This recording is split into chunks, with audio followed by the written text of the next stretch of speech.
মই ভাপত দিয়া মাছ কেনেকৈ বনাম আপোনালোকক দেখুৱাই আছোঁ। চাওক, এইখিনি মাছখিনি অলপ সময় মেৰিনেট কৰি থ'লোঁ। ফিচাৰী মাছ আমাৰ দিনত ধৰিছিলে, আমি ফ্ৰাই কৰি খালোঁ দুডখৰমান, আৰু এইখিনি থ'লোঁ আজি ভাপত দি খাম বুলি। মই ভাপত দিয়া মাছ খাই ভাল পাওঁ। ইয়াত কি কি দিছোঁ চাওক, আপোনালোকক দেখাবলৈ নহয়। ইয়াত দিলোঁ চাওক, আদা ৰচুন, মিডিয়াম পিঁয়াজ এটা, বিলাহীটো দিছোঁ মানে বেটাৰটো যদি অকণমান ৰঙা হয় তেতিয়া খাবলৈ অকণমান সোৱাদেই লাগে। বৰ বগা হ'লে অকণমান বেয়াও লাগে নহয় খাবলৈ, বেলেগ কথাই মনত পৰে, হয় নাই কওকচোন। সেইটো কাৰণে এয়া আমাৰ মালিকে আনে বগা সৰিয়হ পিছা আনে, তেওঁ আনি থৈ দিয়ে এপোৱামান। তাকে এতিয়া মই আকৌ এইখিনি আকৌ ইয়াতে মাৰি লৈছোঁ, মিক্সিটোত মাৰি লৈছোঁ, মিক্সি গ্ৰাইণ্ডাৰত মাৰি ল'ম, চব মিলাই ল'ম, এটা বেটাৰ কৰি ল'ম। আপোনালোকক দেখাম কেনেকৈ মই মিক্সিত মাৰি পিনানে সেইটো হেৰি কৰোঁ। কিন্তু মালিকে পাতত বান্ধি পিনানে কৰে, মই পাতত বান্ধি নাই কৰা। সেইটো মই এনেকৈ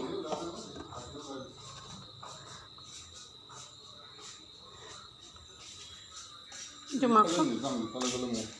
মাৰকচোন মাৰি দিয়ক। এইটো চাই ল'ব, পটকৈ চুইচ দি নিদিব। বহিজনে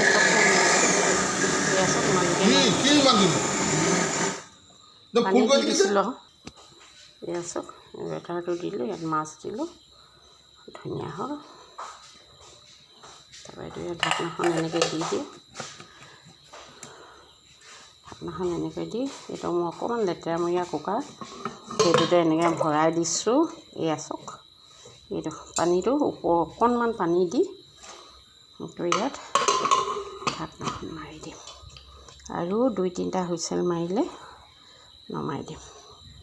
হ'ব দিয়ক, আপোনালোকে এনেকৈও খাব পাৰে ভাপত দি, পাত চাত নহ'লে কুকাৰত ষ্টেণ্ড দি টিফিন ভৰাই পাত দি দিবও পাৰে বান্ধি, আমি সেনেকৈও খাওঁ। হ'ব দিয়ক, ভিডিঅ'টো চাব, লাইক আৰু ছাবস্ক্ৰাইব কৰিব। আজিলৈ আহোঁ নতুন এটা ভিডিঅ'লৈ আপোনালোকৰ আগত উপস্থিত হ'ম। বাই, শুভৰাত্ৰি।